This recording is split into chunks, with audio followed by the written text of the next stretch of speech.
రీసెంట్గా చూసే ఉంటారు. ఆంధ్రజ్యోతి ఏదైతే ఉందో ఏబిఎన్ ఛానల్కి చైర్పర్సన్ మన వేమూరి రాధాకృష్ణ గారు వాళ్ళ పత్రికలో ఏంటి అంటే జగన్మోహన్ రెడ్డి గారిని ఉద్దేశించి కొన్ని వ్యాఖ్యలు రాయడం జరిగింది.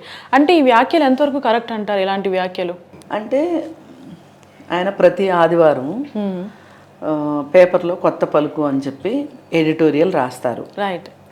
అలాగే ముందు రోజు వాళ్ళ ఏబిఎన్ ఆంధ్రజ్యోతి ఛానల్లో కొత్త పలుకు చదువుతుంది ఒక ఆమె. Right right. తెల్లారి పొద్దున పేపర్లో రాబోయేది ఆమె చదువుతుంది. అయితే దానిలో ఆయన మావిగన్నని ఇప్పుడు కొత్త నినాదం ఒకటి తీసుకుని వచ్చాడు జగన్మోహన్ రెడ్డి. తీసుకుని వస్తే ఒక రకంగా అది సరి అయిన నిర్ణయం కాదు. రాజకీయ పరంగా ఆంధ్ర ప్రజలకి అది ఒక రకంగా సరైనది కాదు ప్రజల వైపు నుంచి చూస్తే. రాజకీయంగా ఆయనకి ఏదైనా ఉపయోగం పడుతుందేమోననే ఉద్దేశంతో ఆయన ఆ నినాదం తీసుకున్నారు అంటే అది ఆయన ఉపయోగపడుతుందేమో అని. పడుతుందో లేదో తెలీదు. ఆ మావిగన్ పేరుతోటి రాజధాని మచిలీపట్నం, విజయవాడ, గుంటూరు మావిగన్ అని చెప్పి తీసుకొచ్చారు. అసలు ఆయన మొదటి నుంచి అమరావతికి వ్యతిరేకం. అవును. అదే ఆయన అధికారంలో లేనప్పుడు అసలు అమరావతిని ఈ కాన్సెప్ట్ తీసుకొచ్చినప్పుడు అసెంబ్లీలో ఉండాలి మనకి రాజధాని, 30,000 ఎకరాలు ఉంటే అసలు చాలదు 30,000 ఎకరాలు అన్నట్లుగా మాట్లాడాడు ఆ రోజు. నేను సంపూర్ణంగా అమరావతిని సమర్థిస్తున్నాను అని చెప్పి ఆయన అసెంబ్లీలో మాట్లాడిన మాటలు ఉన్నాయి. పైగా ఎలక్షన్స్ అప్పుడు కూడా ఆయన ఏం చేశాడు, నేను ఈ ప్రాంతంలోనే ఉండబోతున్నాను, ఇంకా చూడండి ఎవరైతే అమరావతిని పెట్టారో వాళ్ళిద్దరికి ఇక్కడ ఇల్లే లేవు, నాకైతే నేను ఇల్లే కట్టేసుకున్నాను ఇక్కడ అని చెప్పి ఎలక్షన్కి వెళ్ళాడు. సరే ఎలక్షన్లో గెలిచాడు. గెలిచిన తర్వాత అధికారంలోకి వచ్చిన తర్వాత అమరావతిని మరి డెవలప్ చేయాలి కదా. డెవలప్ చేయకుండా 3 రాజధానులు అనే ఒక కాన్సెప్ట్ పట్టుకొచ్చి అమరావతి విషయం ఎక్కడ వేసిన గొంగళి అక్కడే ఉండిపోయింది. అక్కడ పైగా పొలాలు ఇచ్చిన రైతులు ఎవరైతే ఉన్నారో 29 గ్రామాల రైతులు వాళ్ళు లబోదిబ్బోమని నెత్తినోరు కొట్టుకుని వాళ్ళు పోరాటం మొదలెట్టారు. ఆ పోరాటాన్ని అణచటానికి రకరకాల చర్యలు తీసుకున్నాను. మహిళా రైతుల్ని, వాళ్ళని కూకట్పల్లి ఆంటీలని, పేటీఎం బ్యాచ్ అని, పెయిడ్ ఆర్టిస్టులని ఎంత అవమానించాలో అంత అవమానించావు. ఇవన్నీ జరిగిపోయినాయి. సరే నువ్వు 3 రాజధానులు అనేది తీసుకొచ్చిన కాన్సెప్ట్ ప్రజలకు నచ్చలేదు, నీకు వ్యతిరేకంగా తీర్పిచ్చారు, నువ్వు ఓడిపోయావు. ఓడిపోయిన తర్వాత ఇప్పుడు మళ్ళీ ఈయన అమరావతిని మళ్ళీ నేను ముందుకు తీసుకెళ్తున్నాను అని చెప్పి ఈ 5 సంవత్సరాలుగా పడావు పడిపోయిన పొలాలన్నిటినీ క్లీన్ చేయడానికే సంవత్సరం పట్టింది. అవును, చాలా అసలు నిజంగా 5 సంవత్సరాలు ఒక మూలన పడిపోయింది. పైగా ఏమన్నారు, అమరావతి ఏముంది అక్కడ, అదొక శ్మశానము, ఇట్లా అపహాస్యం పాలు చేశారు అమరావతిని. అయితే చేసేసరికి దేశవ్యాప్తంగా కావచ్చు, అంతర్జాతీయంగా కావచ్చు, ఆంధ్రప్రదేశ్ అంటే రాజధాని లేని రాష్ట్రంగా అయిపోయింది. అసలు మీ రాజధాని ఏంటి అంటే ఏం చెప్తే, ఇప్పుడు తెలంగాణకి రాజధాని ఏంటి అంటే హైదరాబాద్ అని చెప్తాం. తమిళనాడుకి ఏంటి అంటే చెన్నై అని చెప్తాం. కర్ణాటకకి ఏంటి అని అడిగితే బెంగళూరు అని చెప్తాం. ఇట్లా ప్రతి రాష్ట్రానికి ఒక రాజధాని ఉంది. రాజధాని లేని రాష్ట్రంగా చేసేసి అయిపోయిన తర్వాత సరే ఈయన వచ్చాడు, మళ్ళీ మొదలెట్టాడు, మళ్ళీ తలకెత్తుకుని అన్నీ చేస్తుంటే ఇప్పుడు ఒక ప్రాంతం అభివృద్ధి చెందే ప్రాంతము, అక్కడ ప్రభుత్వం కాన్సన్ట్రేట్ చేస్తుంది అని అంటే, అది డెవలప్ అవుతుంది అని అంటే కొన్ని పరిశ్రమలు వస్తాయి.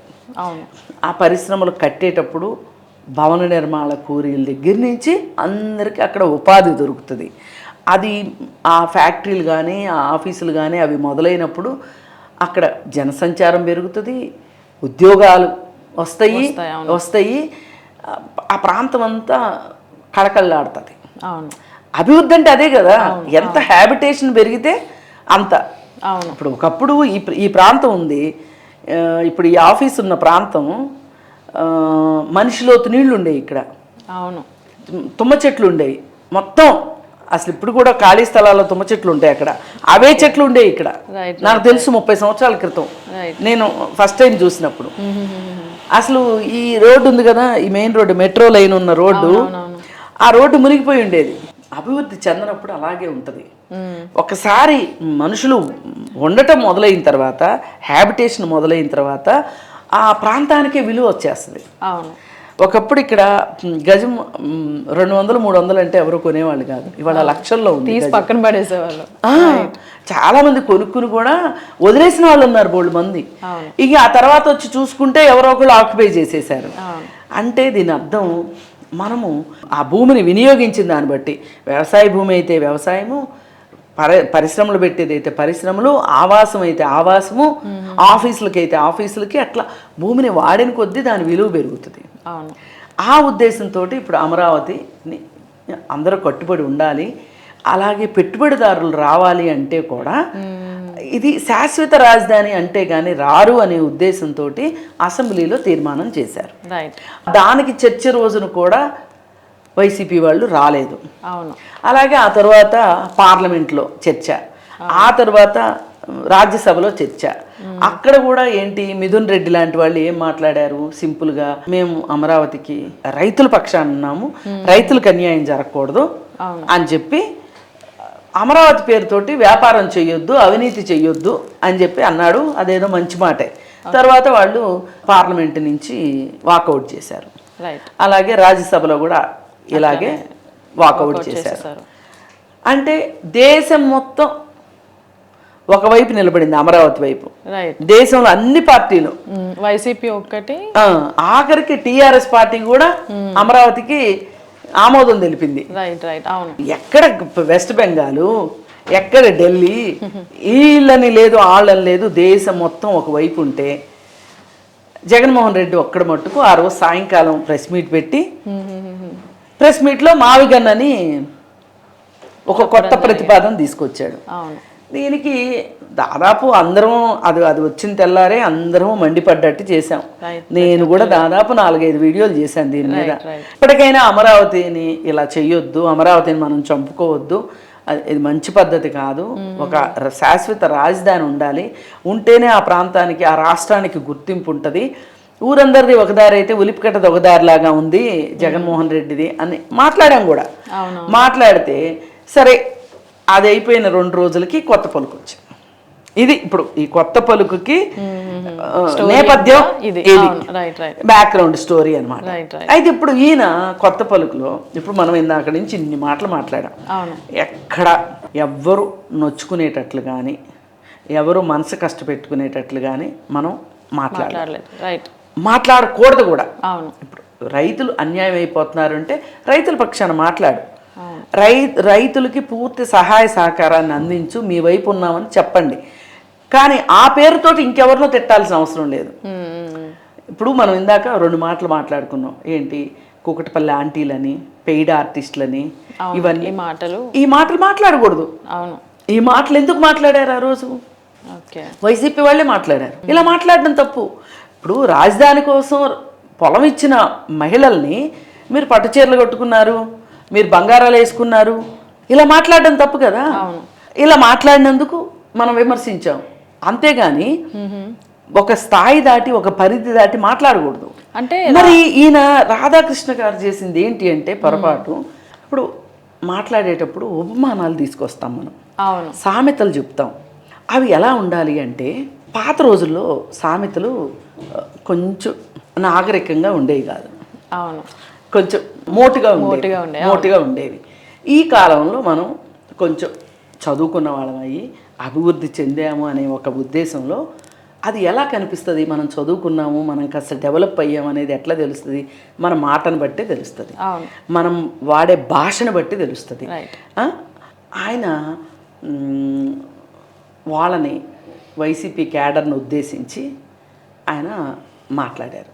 ఏంటి అసలు ఆ క్యాడర్ కూడా ఏం క్యాడరు, పిచ్చి క్యాడరు. వాళ్ళు నంది అంటే జగన్మోహన్ రెడ్డి నంది అంటే నంది అంటారు, వాళ్ళు పంది అంటే పంది అంటారు, నందిని చూపించండి పంది అంటే పంది అంటారు. అసలు వాళ్ళకి సొంత బుర్రలు ఉన్నాయా, ఆ బుర్రలో గుజ్జు ఉందా, అలా అలా అలా అలా మాట్లాడి ఇంకా కొంచెం ముందుకు వెళ్ళిపోయి రేపొద్దున మీ భార్యలు కూడా భార్యలు కాదు, వాళ్ళు చెల్లెళ్ళే అంటే ఆ చెల్లెళ్ళకి పెళ్ళిళ్ళు కూడా చేసేస్తారు అని చెప్పి మాట్లాడు. ఇది నిజంగా మీకు బుర్రలు లేవు, బుర్రలో గుజ్జు లేదు, ఇంతవరకు పర్వాలేదు. ఈ ఉపమానం బాగలా, కొంచెం పర్సనల్గా వెళ్ళడం అనేది కరెక్ట్ కాదు. ఇప్పుడు మీ ఉద్దేశం కరెక్టే కావచ్చు. మావిగన్ని తీసుకుని వచ్చి అమరావతి పోటీగా మావిగన్ అనే ఒక కాన్సెప్ట్ని తీసుకురావటం అనేది ఖచ్చితంగా పొరపాటు. దాన్ని ఎవరు సమర్థించరు. రైట్.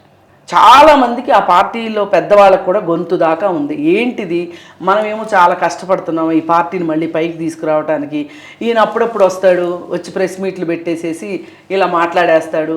ఇప్పుడు ప్రెస్ మీట్లు పెట్టకపోతే పెట్టలేదు అంటాము, పెడితేనేమో ఇట్లాంటి కంపు చేస్తాడు. చాలా మందికి గొంతు దాకా ఉంది.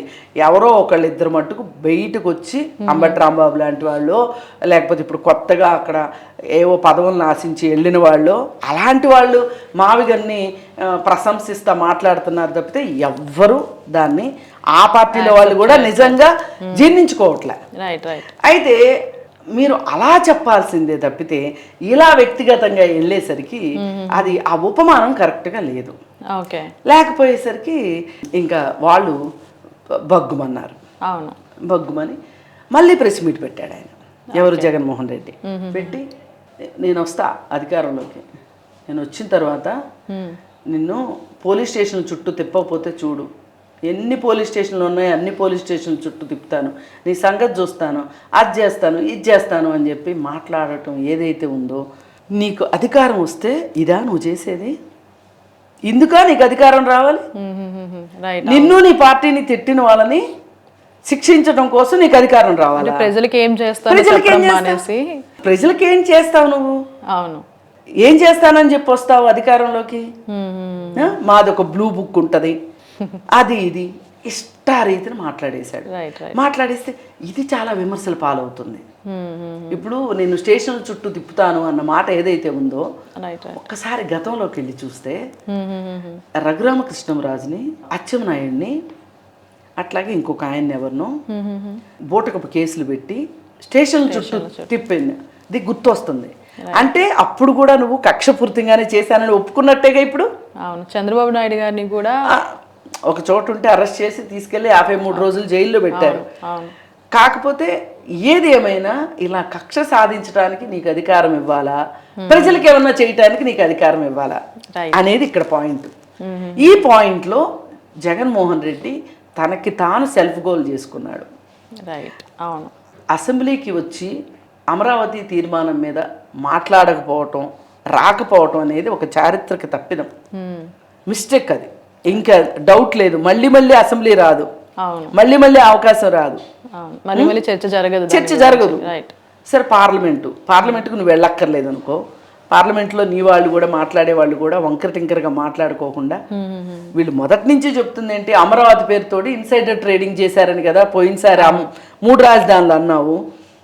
మరి ఇన్సైడర్ ట్రేడింగ్ లాంటిది ఏమీ జరగలేదు అని చెప్పి తెలిసిన తర్వాత ఇంకా నీ మాటకు విలువే ఉంటది. ఇంకా మీరు అమరావతి పేరుతోటి వ్యాపారం చేసుకోవద్దు, అవినీతి చేయొద్దు అని చెప్పి మాట్లాడాల్సిన అవసరం లేదు. రైతుల కోసం, రైతుల పరిరక్షణ, ఈ రాష్ట్రానికి ఒక రాజధాని కావాలి, ఒక క్యాపిటల్ సిటీ ఉండాలి అనే దాని మీదనే మీరు మాట్లాడుంటే బ్రహ్మాండంగా ఉండేది. ఇలా మాట్లాడటము, ఇదంతా ఎక్కిరికొక్కిరిగా చేయటం అనేది ఏదైతే ఉందో, కనీసం రాధాకృష్ణ మాట్లాడిన మాటలకి ప్రజల్లోకి వెళ్ళి ఆ మాటల గురించి మాట్లాడితే అయిపోయి ఉండేది. నీ అంతు చూస్తా, నీ సంగతి చూస్తా, నిన్ను పోలీస్ స్టేషన్ల చుట్టూ తిప్పుతా, ఈ బెదిరింపులు కరెక్ట్ కాదు. అసలు ఒక రాజకీయ నాయకుడు ఇలా మాట్లాడటమే కరెక్ట్ కాదు. అవును, అంటే ఇప్పుడు చాలా మంది ఏమంటున్నారంటే, ఇప్పుడు మీడియా ఛానల్స్ కూడా రాజకీయ నాయకులకి సపోర్ట్ గా ఉన్నాయి. అంటే ఇప్పుడు వైఎస్ఆర్సీపీ పార్టీకి ఒకటి ఉంది, అది నేను చెప్పాల్సిన అవసరం కూడా లేదు. ఇప్పుడు అలాగే వాళ్ళు ఏమంటున్నారంటే, ఇప్పుడు ఏదైతే మన రాధాకృష్ణ గారు ఉన్నారో ఈయన కూడా టీడీపీ పార్టీకి సపోర్ట్ చేస్తున్నారు మాట్లాడుతున్నారు. TV5, ABN, TDPవి అని మాట్లాడుతున్నారు. ఇప్పుడు వీళ్ళు సపోర్ట్ చేస్తున్న మాట కూడా వాస్తవమే. వీళ్ళు కూడా ఆ ప్రభుత్వం ఏదైనా పొరపాటు చేస్తుంటే ప్రజా వ్యతిరేకంగా ఏదైనా తీసుకుంటే వాటి గురించి మాట్లాడాల్సిన అవసరం ఉంది. రైట్, మాట్లాడాలి ఖచ్చితంగా. అవును, మాట్లాడకపోతే ఎట్లా? అవును, తానంటే తందానా, వాళ్ళని చిడతలు కొట్టే బ్యాచ్ ఇవన్నీ మాట్లాడాడు కదా ఏబిఎన్ ఆంధ్రజ్యోతి. అవును, మరి మీరు కూడా అప్పుడప్పుడు ప్రభుత్వానికి అనుకూలంగా ఉంటున్నారు కదా, అప్పుడప్పుడు ఏంటి చాలాసార్లు. అవును, ప్రభుత్వాన్ని మీరు సరిగా విమర్శిస్తున్నారా? విమర్శించాల్సినంత విమర్శిస్తున్నారా? లేదు. మీ అందరి దృష్టిలో అసలు ప్రజలేరి, జగన్మోహన్ రెడ్డి దృష్టిలో కానీ పత్రికల పేపర్లు మీడియా హౌస్ల దృష్టిలో ప్రజలేరు అసలు. అవును, వాళ్ళ గురించి ఎవరు మాట్లాడట్లా. మీ సొంత ఈగోలు మీ సొంత గోళ తప్పితే ఏమీ లేదు, ఏమీ లేదు. పైగా మీ పోలికలు కూడా అసంబద్ధంగా ఉన్నాయి. అంటే కొంచెం రోత అనిపించేలాగా పర్సనల్ గా మాట్లాడినట్టు. అట్లా కాకుండా మనం ఒక మాట మాట్లాడామంటే ఎదురువారు దాన్ని ఖండించడానికి వీలు లేని విధంగా విమర్శించడం వేరు, ఖండించడం వేరు. మీరు ఖండించండి, విమర్శించండి, కానీ దానికి ఒక పరిధి ఉండాలి. మీకు మీరు స్వీయ నియంత్రణ ఉండాలి మాట మీద. అవును, రైట్. లేకపోతే ఇలాగే ఉంటుంది. అబాస్పాలు. Right madam. ఇప్పుడు రాధాకృష్ణ గారు కూడా మేబీ ఆయన వ్యక్తపరిచే విధానం తప్పు ఉండొచ్చు, కానీ ఆయన మాట్లాడిన మాటలు ఏవైతే ఉన్నాయో దాని ఉద్దేశం ఎట్లా అంటే బ్లైండ్ గా ఫాలో అవుతున్నారు, మీరు గుడ్డిగా నాయకుడిని ఫాలో అవుతున్నారు అనేది చెప్పటం ఆయన ఉద్దేశం. నేను కాదనట్లా, అసలు ఆయన ఉద్దేశం గురించి అసలు ఎవ్వరు కాదనట్లా. ఎంత ధైర్యం ఉండాలండి. ఓ పక్కన దేశవ్యాప్తంగా అమరావతి రాజధాని అని నిర్ణయం జరిగిపోయిన తర్వాత దానికి ఒక శాశ్వత రాజధానిగా, అంటే మళ్ళీ ఇంకో పార్టీ అధికారంలోకి వస్తే కూడా తీయటానికి వీలు లేని విధంగా చేస్తే దానికి వ్యతిరేకంగా నువ్వు ఒక 3 ఊర్లు, ఈ అమరావతి చుట్టుపక్కలే ఉన్నాయి 3 ఊర్లు. మచిలీపట్నం దగ్గరలోనే ఉంది అమరావతికి, విజయవాడ పక్కనే ఉంది, గుంటూరు పక్కనే ఉంది. ఈ 3 గురించి నువ్వు మాట్లాడుతున్నావు అంటే మిగతా రాష్ట్రం సంగతి ఏంటి? రైట్, అవును. మిగతా రాష్ట్రం సంగతి ఏంటి? ఇట్లా అనుకుంటే పోనీ ఇంకోటి చేయొచ్చు. ప్రతి జిల్లా మొదటి అక్షరంతో పెట్టేసే ఒక రాజధాని అని పెట్టేస్తే. అవును. లేదు అనుకుంటే ఒక రైలు వేసుకొని వెళ్ళి ఏ ఊర్లో ఆగితే ఆ ఊరు రాజధాని అంటే ఎలా ఉంటుంది? బాగుంటుందా? బాగోదు. ఇప్పుడు ముఖ్యమంత్రి ఏ ఊరు వెళ్తే ఆ ఊరే రాజధాని అంటే. అందుకని ఏంటంటే జగన్మోహన్ రెడ్డి తనని తానే ఒక రకంగా రేపొద్దున నేను అధికారంలోకి వస్తా అంటున్నావు. ఇట్లాంటి మాటలు మాట్లాడితే మట్టుకు అధికారంలోకి రావు. పోయినసారి అమరావతికి వెన్నుపోటు పొడిచే నీకు అసలు అధికారం పోయింది. అవును. అమరావతికి వెన్నుపోటు పొడవటం ఒకటి, చంద్రబాబు నాయుడిని జైల్లో పెట్టడం ఒకటి, ఈ 2 నిర్ణయాలే నీకు అధికారం కోల్పోయేలాగా చేసినాయి. ఇప్పుడు మళ్ళీ నువ్వు ఈ మావిగన్ను అంటే మావిగన్ను అంటే దానిలో గన్ను ఉందని తన పేరే పెట్టుకున్నట్లుంది తప్పితే. అందుకని ఏది ఏమైనా ఒక నాయకుడికి ఉండాల్సిన లక్షణాలు కావు. అంటే మాట్లాడకూడదు. ఆ పార్టీలో ఉన్న నాయకులు కూడా, అంటే వాళ్ళకు కూడా తెలుసు, మీరు ఇందాక చెప్పినట్టు వాళ్ళు ఏమన్నారంటే అంటే వాళ్ళకి మనసులో తెలుసు అంటే ఇది కరెక్ట్ కాదు అని, కాకపోతే వాళ్ళు నాయకుడు గీసిన గీతని దాటకూడదని చెప్పి వాళ్ళ సొంత వ్యక్తిగత ఒపీనియన్ కూడా బయటకు వ్యక్తపరచకపోవడం. వాళ్ళకంటూ వ్యక్తిగత అభిప్రాయాలు లేవు, వ్యక్తిగత అభిప్రాయాలు ఉండవు కూడా. ఉన్నా చెప్పరు. చెప్తే ఆయన ముందు కుదరదు. నువ్వు ఉంటే ఉండు, పోతే పో అంటాడు. ఎందుకు వచ్చిన గోల అనే ఉద్దేశంతో వాళ్ళంతా గుడ్ల గుక్కుకుంటా నోరు నొక్కుని కూర్చున్నారు వాళ్ళంతా. అయితే ఇప్పుడు ఈ పేరుతోటి ఆంధ్రజ్యోతి ఆఫీసుల ముందు ధర్నాలు చేయటం కావచ్చు, దాడులు చేయటం కావచ్చు, వాళ్ళు పోలీస్ ప్రొటెక్షన్ తీసుకోవటం కావచ్చు, ఏదైనా ఇదంతా ఇవాళ సాగాల్సిన చర్చ, ఆరోగ్యవంతమైన చర్చ ఏంటి అంటే అమరావతి భవిష్యత్తు గురించి మాట్లాడుకోవాలి. అమరావతిని ఎట్లా మనం కంప్లీట్ చేసుకుందాం, ఈ కంప్లీట్ చేసుకున్న దానివల్ల ఆంధ్ర రాష్ట్రానికి వచ్చే ఆదాయం ఏంటి, అసలు ముందు పెట్టుబడులు ఏంటి, ఆ తర్వాత ఇప్పుడు ఆంధ్రప్రదేశ్ నుంచి చాలామంది వలస వెళ్ళిపోయారు జగన్మోహన్ రెడ్డి టైంలో. ఉద్యోగాలు లేక, ఉపాధి లేక, ఆయన తీసుకున్న అనాలోచిత నిర్ణయాలు, ఇసుక కావచ్చు, భవన నిర్మాణ కూలీలు మొత్తం ఎటంటే అటు వెళ్ళిపోయారు. అలా రకరకాలు, పోలవరాన్ని కంప్లీట్ చేయకపోవటం కావచ్చు, ఇట్లా అసలు చాలా ప్రజా వ్యతిరేక నిర్ణయాలు తీసుకున్నాడు ఆయన. అయితే తీసుకొని దానివల్ల నీకు అధికారం పోయింది. ఇప్పుడు మళ్ళీ నాకు అధికారం కావాలి అంటే నువ్వు ఎంత జాగ్రత్తగా ఆలోచించాలా? అవును. ఆ? నేను ఇది చేస్తాను అని చెప్పాలి. రాధాకృష్ణన్ జైల్లో పెడితే ప్రజలకు ఏం ఒరుగుతుంది? ఏం ఒరగదు. ఏం ఒరగదు. అవును, ప్రభుత్వాలు చేసే తప్పుని చూపించి మాట్లాడాలి కానీ. అవును. అసెంబ్లీలోకి వెళ్ళి ప్రభుత్వం తీరుని ఎండగట్టాలి. అవును. ఇలా కాదు చేయాల్సింది, ఇలా చెయ్యాలి అని చెప్పాల్సింది పోయి నువ్వు వచ్చి ఈ విధంగా తిరోగమన విధానాల గురించి మాట్లాడుతూ ఉంటే ఇంకా మావిగన్ ఏంటండి అసలు ఆ చిన్న పిల్లల చిల్లర మాటలా ఉంది ఆ మావిగన్ అనేది. 3 పట్టణాల గురించి నువ్వు మాట్లాడుతున్నావు, ఒక రాష్ట్రం ప్రతిష్ట గురించి. చాలా పెద్ద ఊర్లు ఉన్నాయి ఆ రాష్ట్రంలో. ఏది ఏమైనా ఆయన రాజకీయంగా పరిపక్వంగా లేరని, ఆయన తీసుకునే నిర్ణయాలు ఆయనకే ఎదురొస్తాయి అనేది మళ్ళీ ఒక్కసారి అర్థమైంది. అలాగే కక్ష సాధింపు చర్యలు చేస్తాను అని ఎవరు చెప్పినా వాళ్ళు సరైన నాయకులు కాదు. Right ma'am. Thank you so much. Thank you.